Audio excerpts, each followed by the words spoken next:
जय हिंद, जय भारत। प्यारे बच्चों, बहुत परेशान थे आप लोग कि सर हम लोग को साइंस पढ़ाइए, साइंस पढ़ाइए, साइंस पढ़ाइए। चलिए, क्लास 9th के स्टूडेंट का आज हम लोग लेके आ गए आप लोग के बीच में साइंस। वो साइंस में हम लोग क्या है आज पढ़ेंगे। हम लोग सबसे पहले चीज़ पढ़ेंगे, उसका नाम है हमारे आसपास के पदार्थ। हमारे मतलब समझते हैं ना आपका, हमारे हमारे मतलब हम लोगों के आसपास मतलब होता है अगल बगल के पदार्थ। पदार्थ का मतलब होता है कोई भी वस्तु।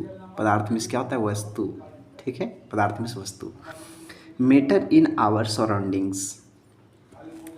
लिक्विड का मतलब होता है द्रव, सॉलिड का मतलब होता है ठोस। हम कुछ वर्ड मीनिंग दे रहे हैं आप लोगों को, समझा रहे हैं, ठीक है। लिक्विड का मतलब होता है द्रव, LIQUID। लिक्विड में होता है द्रव। सॉलिड का मतलब होता है ठोस। गैस का मतलब गैस। मेजरिंग सिलेंडर का मतलब होता है मापन बेलन।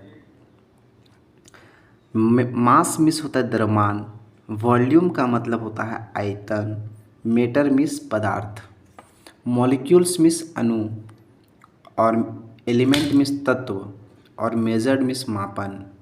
तो ये हमारा टोटल वर्ड मीनिंग हुए। 10 वर्ड मीनिंग आप लोग को लिखवा दिए। उसके बाद हम पहला चीज़ जानेंगे, इस पदार्थ में हम लोग क्या पढ़ेंगे उसके बारे में हम जानते हैं कि आखिर पदार्थ होता क्या चीज़ है। उसके बारे में हम आपको अभी जानकारी देते हैं, ध्यान से सुनिएगा। पदार्थ किसे कहते हैं? What is matter? सवाल समझिएगा। कोई भी वस्तु जो स्थान छेंकता हो, जिसमें द्रव्यमान एवं आयतन हो, वह अवरोध उत्पन्न करे, वह पदार्थ कहलाती है। मतलब पदार्थ उसको बोलते हैं जो स्थान को छेंकता है, जिसमें द्रव्यमान होता है। द्रव्यमान मतलब उसका वजन होता है। आयतन होता है, आयतन का मतलब तो उसकी लंबाई, चौड़ाई, ऊंचाई होती है। तथा जो अवरोध उत्पन्न करे, मतलब जो स्थान, अवरोध मतलब किस में वो जगह को छेकेगा, है ना, अवरोध उत्पन्न करे, वह पदार्थ कहलाती है। अगर आप इसको इंग्लिश में याद करना चाहेंगे तो बोलेंगे matter is defined as anything that occupies space, has mass and offered resistance. इसी को बोलते हैं मैटर। लेकिन आपको इंग्लिश नहीं पढ़ना है, आपको हिंदी से ही याद करना है। आप लोग जेक बोर्ड के कैंडिडेट हैं। हम अपनी भाषा में भी पदार्थ का आंसर लिखवाएं कि पदार्थ किसे कहते हैं, तो बोलेंगे प्रत्येक वस्तु जिसे हम अनुभव करते हैं। मतलब प्रत्येक वस्तु, इस दुनिया में जितने भी वस्तु हैं जिसको हम लोग अनुभव करते हैं, स्पर्श कर सकते हैं, स्पर्श कर सकें मतलब उसको छू सकते हैं एवं देख सकते हैं, वह पदार्थ कहलाते, पदार्थ से बना है। मतलब जिसको देखो, जो जो क्या बोलते हैं, जिसको हम लोग देख सकते हैं, अनुभव कर सकते हैं, स्पर्श कर सकते हैं, वह पदार्थ है, वह पदार्थ से बना होता है। हो गया। आगे क्वेश्चन देखिए। प्राचीन भारतीय एवं ग्रीक दार्शनिकों के अनुसार पदार्थ कितने मूल तत्वों से मिलकर बने हैं? तो प्राचीन भारतीय एवं ग्रीक दार्शनिकों के अनुसार, मतलब पहले समय के जो प्राचीन ग्रीक दार्शनिक थे उनके अनुसार पदार्थ जो है ना, वो 5 मूल तत्वों से मिलकर बने हैं। कौन कौन? चाहे वह सजीव हो या निर्जीव हो, चाहे वो सजीव हो या निर्जीव हो, वो 5 ही तत्वों से मिलकर के बने हैं। कौन कौन? अब बताते हैं। 3 तत्व कौन कौन है, 5 तत्व कौन कौन है, बताते हैं। क्षिति, क्षिति का मतलब होता है अर्थ। जल का मतलब होता है वाटर। अग्नि का मतलब होता है फायर। हवा मतलब एयर। और आकाश मतलब आसमान। तो क्षिति, जल, अग्नि, हवा, आकाश, ये 5 तत्वों से मिलकर के पदार्थ बने हैं, चाहे वो सजीव हो या निर्जीव हो। ये ध्यान रखिएगा आप। उसके बाद पदार्थ का भौतिक स्वरूप क्या होता है? भौतिक स्वरूप तो बोलते हैं, पदार्थ के भौतिक स्वरूप में हम लोग क्या क्या पढ़ेंगे। पहला क्वेश्चन हम लोग के आप लोग के बीच में क्या है कि पदार्थ के, यहाँ पे पदार्थ लिखिएगा। तीसरा क्वेश्चन, पदार्थ के कणों के गुणधर्म बताइए या पदार्थ के कणों की विशेषता बताइए। एग्जाम में आता है, या तो पूछ देगा पदार्थ के गुणधर्म बताइए, या जानते हैं यहाँ से यहाँ तक लिखिएगा, और या ना इसके बीच में लिखिएगा एक लाइन छोड़ के, उसके बाद ये क्वेश्चन होता रहेगा, फिर उसके बाद आंसर लिखिएगा।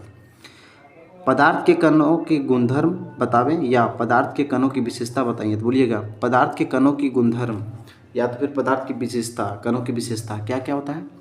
पदार्थ के कणों के बीच रिक्त स्थान होता है। अब हम आप लोग को एग्जाम्पल के तौर पे समझाते हैं बहुत बढ़िया तरीका से। सुनिए बच्चों, आप लोग कभी ईंटा देखे हैं? ईंटा, ध्यान से सुनिएगा, अब हम तुम लोग को दिखाते हैं। कोई भी वस्तु मान लेते हैं जी, हमसे हमारा ये एक मान लो कोई पत्थर है, ये हमारा कोई पत्थर है, इसके जो तत्व होते हैं किसको बोलते हैं, इसमें जो अणु है ना, अणु, ये छोटे छोटे जो है ना मॉलिक्यूल्स, इसको अणु बोलते हैं। देखिएगा ये सब क्या है, छोटे छोटे अणु हैं। ये छोटे छोटे अणुओं के मिलने से हमारा क्या बना है, पूरा का पूरा एक पदार्थ बन गया। ध्यान रखेंगे, समझ गए ना। हाँ, तो वही बोला जाता है कि पदार्थ के कणों के बीच रिक्त स्थान होता है। आप देखिए तो पदार्थ के बीच में खाली स्थान दिख रहा है, हाँ सर खाली स्थान तो है सब में, है ना, खाली स्थान है। पदार्थ के कण निरंतर गतिशील होते हैं। पदार्थ के कण जो है ना वो हमेशा क्या होते हैं, गतिशील रहते हैं, हमेशा वो गतिशील रहते हैं। पदार्थ के कण एक दूसरे को आकर्षित करते हैं, एक दूसरे, बीच में डैश होगा। पदार्थ के कण जो होते हैं ना वो एक दूसरे को हमेशा आकर्षित करते रहते हैं। उसके बाद फिर बात करते हैं कि 4 क्वेश्चन क्या बोलता है, पदार्थ के कण कितने छोटे होते हैं, तो बोले हैं पदार्थ के कण इतने छोटे होते हैं कि जिसकी कल्पना करना भी मुश्किल होती है। मतलब पदार्थ के कण इतना छोटा छोटा होता है बच्चा कि पदार्थ को आप कल्पना भी कर नहीं सकते हैं। ठीक है, समझ में आ गया ना, पदार्थ के कण कितने छोटे होते हैं। आगे क्वेश्चन देखिए 5 क्वेश्चन, पोटेशियम डाइक्रोमेट का अणुसूत्र क्या होता है, तो के मतलब होता है पोटासियम, डाइक्रोमेट मतलब Cr2O7, पोटासियम डाइक्रोमेट का अणुसूत्र होता है K2Cr2O7, ध्यान रखेंगे। ठीक है, उसके बाद पदार्थ किनसे निर्मित होते हैं, तो पदार्थ छोटे छोटे अति सूक्ष्म पदार्थ जो होते हैं ना वो छोटे छोटे या तो फिर अति सूक्ष्म कणों से मिलकर क्या होते हैं, हाँ कणों से मिलकर क्या होते हैं, वो बने होते हैं। देखिए मिलकर बने होते हैं, लिखे हुए ना, पदार्थ छोटे छोटे यानी कि अति सूक्ष्म कणों से मिलकर बने होते हैं। पदार्थ जो होते हैं ना वो छोटे छोटे कणों से मिलकर के बने होते हैं। आगे देखिए कॉपर सल्फेट का संकेत तथा पोटासियम परमैंगनेट का अणुसूत्र क्या होता है। देखिए कॉपर सल्फेट का होता है फार्मूला क्या, CuSO4 मतलब कॉपर सल्फेट, Cu मतलब कॉपर और सल्फेट का होता है SO4। पोटासियम परमैंगनेट पोटासियम का होता है K बड़ा M भी बड़ा N छोटा O बड़ा 4 नीचे होगा। तो पोटासियम परमैंगनेट का फार्मूला होता है KMnO4 होता है। पदार्थ की अवस्थाएं, आखिर पदार्थ की कितनी अवस्थाएं होती है, तो अब हम लोग यहाँ से देखेंगे पदार्थ कितने प्रकार के होते हैं तथा कौन कौन, आखिर पदार्थ कितने प्रकार के होते हैं। तो आप लोग देखिए मुख्यतः पढ़िएगा पदार्थ 3 प्रकार के होते हैं, ठीक है, लेकिन पदार्थ अगर एक्चुअली 5 प्रकार के होते हैं। पदार्थ 5 प्रकार के होते हैं, कौन कौन, आगे देखिए पहला में क्या बोले, पदार्थ 5 प्रकार के होते हैं। पहला में ठोस, दूसरा में द्रव, तीसरा में गैस, उसके बाद प्लाज्मा, उसके बाद बॉस आइंस्टाइन कंडेंसेट जिसको BEC बोलते हैं। क्या बोलते हैं, BEC। पदार्थ जो होते हैं वो 5 प्रकार के होते हैं बच्चों। और अगर अभी हम देखें ना आगे और पढ़ाएंगे, पदार्थ जो होते हैं वो 5 प्रकार के होते हैं, ठोस, द्रव, गैस, प्लाज्मा और बॉस आइंस्टाइन कंडेंसेट जिसको BEC भी बोलते हैं। आपको पूछेंगे, आपको पता है ये पदार्थ कितने प्रकार के होते हैं, तो बोलिएगा सर पदार्थ सीधे 5 प्रकार के होते हैं। बोलेगा वहाँ, बोला हाँ, कौन कौन, तो पदार्थ होते हैं ठोस, द्रव, गैस, ये तो आप जानते थे, उनको बोलना ये तो आप जानते थे, बोलेंगे हाँ जानते थे। एक होता है प्लाज्मा और एक होता है BEC। प्लाज्मा होता है वो पदार्थ की चौथी अवस्था होता है, और बॉस आइंस्टाइन कंडेंसेट जो होता है ना वो पदार्थ की 5वीं अवस्था का नाम है। खत्म कहानी। आगे देखिए भौतिक गुणों के आधार पर पदार्थ की कितनी अवस्थाएं होती है, तो भौतिक गुणों के आधार पर पदार्थ की 3 अवस्थाएं होती है। कौन कौन, ठोस, द्रव, गैस। भौतिक गुण के आधार पर अगर देखेगा ना तो पदार्थ 3 प्रकार के होते हैं। कौन कौन, ठोस, द्रव, गैस। अब एक बताते हैं हम आप लोग को, 9 नंबर हो गया, 10 नंबर लास्ट बता देते हैं हम आप लोग को, फिर हम आगे चलेंगे, आगे कल बताएंगे, है ना। ठोस में क्या होता है, ध्यान से देखिएगा। ठोस किसे कहते हैं, ठोस वह पदार्थ है जिसकी आयतन और आकार, सीमा रेखा दोनों निश्चित होती है। जिसका आकार हो गया और आयतन हो गया, दोनों सीमा रेखा जो निश्चित होती है उसे ठोस कहलाती है। जैसे ईंट हो गया, इंच हो गया, ईंट हो गया, पत्थर हो गया, लकड़ी हो गया, दीवार हो गया। अब हम इसको एक एक चीज़ करके समझाते हैं। जैसे इंच के बारे में देखिए बाबू, ये इंच देखिए, इंच देखिए ये। क्या इस इंच की लंबाई चौड़ाई है? हाँ सर इसकी है लंबाई चौड़ाई, एकदम फिक्स है ना। हाँ, तो जिसकी आकार और आयतन दोनों निश्चित होती है उसको ठोस कहते हैं। हम पूछेंगे कल कि बताइए ठोस की विशेषता क्या होती है, तो आपको बोलना पड़ेगा कि सर ठोस की जो विशेषता होती है वो क्या होती है कि ठोस ना ठोस तीन प्रकार मतलब ठोस की सीमा रेखा मतलब कि आकार और आयतन दोनों निश्चित होता है। अब हम इसको आप लोग को शॉर्ट नोट्स बनाते हैं। अब शॉर्ट नोट्स बताते हैं, सबको ध्यान से सुनिएगा। अभी तक आप लोग को तो पढ़ा दिए इस तरह से, लेकिन अब हम आपको शॉर्ट नोट्स से समझाते हैं। बहुत मस्त। 10 नंबर तक हो गया ना? 10 नंबर तक हो गया ना बच्चों? अब बताओ 11 नंबर का 11 नंबर नहीं लिखिएगा, अब यहाँ पे लिखिएगा आप लोग शॉर्ट नोट्स। यही सब हमारे क्लास में बहुत अलग मिलेगा, जो आप लोग के स्कूल में ये सब नहीं मिलेगा। ध्यान से देखिएगा। पहले क्या बोले थे? पदार्थ हम लोग पढ़ ले पदार्थ। अब यहाँ पे हम लोग लिख देंगे ए नंबर लिखिएगा, ठीक है। पदार्थ क्या होता है सर?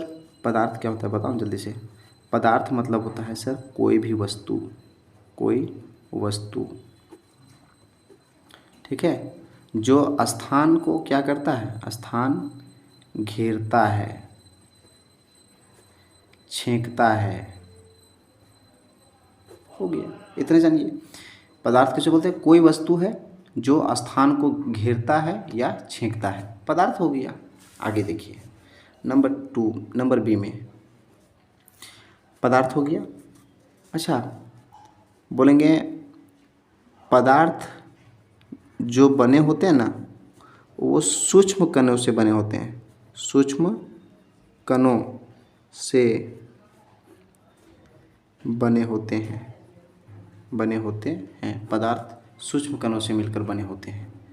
पदार्थ किससे बने होते हैं? सूक्ष्म कणों से मिलकर बने होते हैं। सी नंबर में पदार्थ के जो कण होते हैं ना, पदार्थ के कण हमेशा क्या होते हैं? गतिशील रहते हैं, गतिशील होते हैं। और क्या होता है? कणों के बीच क्या होता है? रिक्त स्थान होता है, रिक्त स्थान होता है, रिक्त स्थान होता है। पदार्थ के कणों के पास क्या होता है? कण गतिशील होते हैं और उनके बीच में क्या होता है? रिक्त स्थान होता है। कोई दिक्कत है क्या? समझ में आ गया? रिक्त स्थान मतलब खाली जगह होता है। अब देखिए जैसे हम एक एग्जांपल समझाते हैं। बाबू आप लोग कभी रुई देखे हैं? रुई, रुई देखे हैं? अच्छा कुर्सी में जो गद्दा रुइया होता है देखें? हटाइए आप कपड़ा देख, अपने पास कपड़ा आप लोग धोते होंगे ना, कपड़ा के पास देखना बाबू, कपड़ों में ना पानी जैसे डूबेगा ना पानी, उसमें पूरा पानी भर जाता है और जब निचोड़ोगे ना तो वही पानी पूरा एकदम गिरने लगता है, नीचे गिरने लगता है। तो उस पदार्थ में क्या था? कणों में खाली स्थान था, इसलिए वहाँ पे खाली जगह था तब ना घुसा। जैसे मान लीजिए एक रूम में, मान लीजिए जैसे एक बेंच में आप लोग बैठते हैं 5 लड़की या 5 लड़का बैठते हैं, उसमें जगह था तब ना छठा व्यक्ति बैठा। अब अगर 6 बैठ गया मान लो जगह था, अब अगर जगह नहीं तो 7वां बच्चा कहाँ बैठेगा? आपके माथा में थोड़ी ना बैठेगा, जगह नहीं है कहाँ बैठेगा? ठीक है, तो ये समझ में आ गया। अब डी नंबर में क्या था जी? Sir copper sulphate, copper sulphate एक एक करके समझाते जाएंगे। कॉपर सल्फेट क्या होता है? कॉपर सल्फेट का, कॉपर सल्फेट का जो संकेत होता है Cu, Cu मतलब कॉपर और SO4, Cu बड़ा कॉपर SO4 सल्फेट, ये नंबर में। फिर होता है कॉपर सल्फेट हो गया है ना। उसके बाद पोटासियम, पोटेशियम एक ही पाई होता है, पोटासियम डाइक्रोमेट, पोटासियम डाइक्रोमेट। इसका पोटासियम डाइक्रोमेट का सूत्र क्या होता है? पोटासियम डाइक्रोमेट का सूत्र क्या होता है? तो K2, K2 हो गया, Cr2O7 आंसर आ गया। नहीं इसका फॉर्मूला हो गया, यही बोला। उसके बाद इस दुनिया में जितने भी पदार्थ हैं, पदार्थ हैं, वो पदार्थ कितने चीज़ों से बने हैं, कैसे बने हैं? तो ये बने हैं कण से। क्या कोई दिक्कत है? किससे बने हैं? कण से। और ये पदार्थ जो है ना वो 5 चीज़ों से मिलकर बने हैं। कण से तो मिलकर बनवे किए हैं, लेकिन इसके अलावा भी ये 5 चीज़ों से इनको बनाने में लगा है, प्रयोग हुआ है ना। प्राचीन भौतिक है ना दार्शनिकों ने सर नहीं लिखवाए थे कि पदार्थ के मूल तत्व कितने होते हैं। जितने भी मूल तत्व होते हैं पदार्थ के वो कितने होते हैं, 5 गो मूल तत्व होते हैं। कौन कौन? पहला में होता है हम लोग का क्षिति, ठीक है, जिसको हम लोग ज़मीन बोलते हैं। जल हो गया, अग्नि हो गया, अग्नि मतलब आग बाबू, हवा, और हो गया तुम्हारा आकाश। आकाश, ये सब चीज़ों से हमारा क्या बना है, ये सब हमारे मूल तत्व हैं जिनकी सहायता से हमारे पदार्थ बने हैं। हालांकि पदार्थ तो बने हैं कण से, लेकिन पदार्थ की जो सूक्ष्म रूप होता है वो कण होता है। एग्जाम में पूछता है कि पदार्थ की सूक्ष्म रूप क्या है, तो बोलिएगा कण। और पदार्थ के मूल तत्व क्या क्या है? क्षिति, जल, अग्नि, हवा और आकाश। फिर से पूछ रहे हैं, पदार्थ के मूल तत्व क्या है? कण। और पदार्थ कितने मूल तत्वों से मिलकर बना है? तो 5 तत्वों से। कौन कौन, ये बता दीजिएगा। चलिए F नंबर हो गया। G नंबर चलते हैं अब हम लोग। हमारे जो पदार्थ है ना, पदार्थ, वो पदार्थ 5 प्रकार के होते हैं।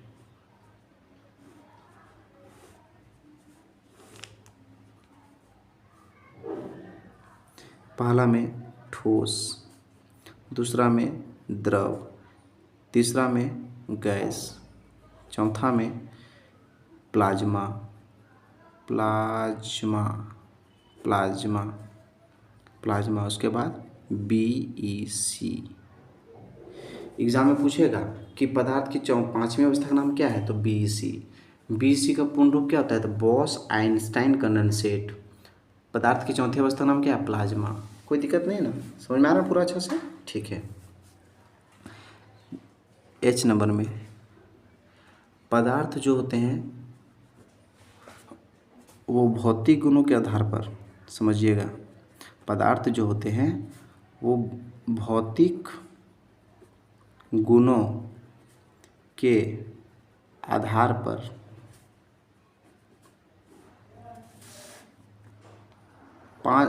ये 3 प्रकार के होते हैं। 3 प्रकार के होते हैं पदार्थ जो होते हैं वो भौतिक गुणों के आधार पर 3 प्रकार के होते हैं। कौन कौन? ठोस, द्रव और गैस। ठोस, द्रव, गैस। पदार्थ जो होते हैं वो भौतिक गुणों के आधार पर 3 तरह के होते हैं, ठोस, द्रव, गैस। ठोस क्या होता है, द्रव क्या होता है, गैस क्या होता है, इसके बारे में तो हम कल बात करेंगे, लेकिन हम एक बात बता देते हैं। I नंबर में ठोस का इंग्लिश होता है सॉलिड, इसको S से डिनोट किया जाता है। और पता है ठोस की क्या होती है? आकार प्लस आयतन, ये दोनों के दोनों निश्चित होते हैं। निश्चित, जैसे कि फिक्स, जिसको हम लोग बोलते हैं फिक्स होती है। बताइए समझ में आ गया? अब इसी का एग्जाम्पल अगर हम लोग चलेंगे ना, एग्जाम्पल, तो जैसे हो गया हमारा कलम। तो बता बाबू, ये कलम मान लो, कलम का क्या लंबाई चौड़ाई फिक्स नहीं है? हाँ सर। तो जिसका आकार और आयतन दोनों निश्चित होता है, फिक्स होता है, ओकरा बोलते हैं ठोस। क्या बोलते हैं? ठोस। कलम हो गया, पुस्तक हो गया, टेबल हो गया, ETC वगैरह वगैरह। कोई दिक्कत है क्या? नहीं ना, हो गया। तो ये हमारा शॉर्ट नोट्स हुआ। आप लोग शॉर्ट नोट्स को भी लिख लेंगे, ठीक है डियर।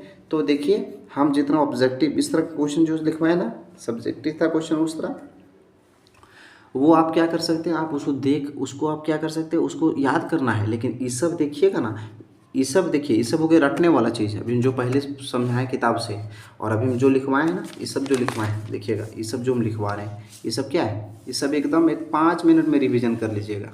देखिए तो 5 मिनट में रिवीजन कर लीजिएगा, कितना शॉर्ट नोट्स है। यही सब होता है पढ़ने से ट्यूशन। हमारे पास पढ़िएगा ना, यही सब बहुत हम आप लोग को बेनिफिट देंगे। अभी तो कुछ नहीं है जी, हम आप लोग को ज्योग्राफी वगैरह इतना अच्छा से पढ़ा देंगे ना, और बुक वगैरह हिस्ट्री वगैरह, कि आप लोग सर को बोलिएगा सर आज आप बहुत थक जाते हैं, आज भर आप आराम कीजिए, आज हमको क्लास लेने दीजिए ना। बोलेंगे हाँ तुम क्लास लेगा? बोले हाँ सर आज भर हमको लेने दीजिए ना क्लास। बोलेगा नहीं क्लास में बहुत तेज तेज बच्चे। अरे कोई बात नहीं महाराज, तेज तेज बच्चे तो क्या दिक्कत है, एक दिन हमको भी तो क्लास लेने दीजिए। देखिएगा आप सिर्फ हम जो पढ़ाएंगे और उसको लेकर चल जाइएगा ना, पढ़ा दीजिएगा ना, तो बच्चे लोग आपके दीवाने हो जाएंगे। आप पढ़िए, बढ़िया से पढ़िए, हम अपनी बहुत क्वालिटी बढ़ेंगे। तो ठीक है डियर, आज यहीं तक मिलते हैं नेक्स्ट वीडियो से, तब तक के लिए जय हिंद जय भारत। वीडियो को अगर अच्छा लगा तो लाइक करो, कमेंट करो और शेयर करो, और वीडियो में कोशिश करो कि आप अपना कमेंट जरूर करो, क्योंकि इससे पता चल जाता है कि कौन कौन बच्चे देखें या नहीं देखें। इसलिए वीडियो को शेयर किया कीजिए, ठीक है। ठीक है, अगर वीडियो अच्छा लगा तो थैंक यू, और बढ़िया से देखते रहिए और रोज़ रोज़ पढ़िए, है ना। जितना पढ़िए और रोज़ रोज़ याद करते चलिए, फिर कल आप लोग को हो सकता है, कल संडे है ना, कल आप लोग को टेस्ट होगा। थैंक यू, आज यहीं तक मिलते हैं नेक्स्ट वीडियो के साथ, तब तक के लिए जय हिंद जय भारत जय झारखंड।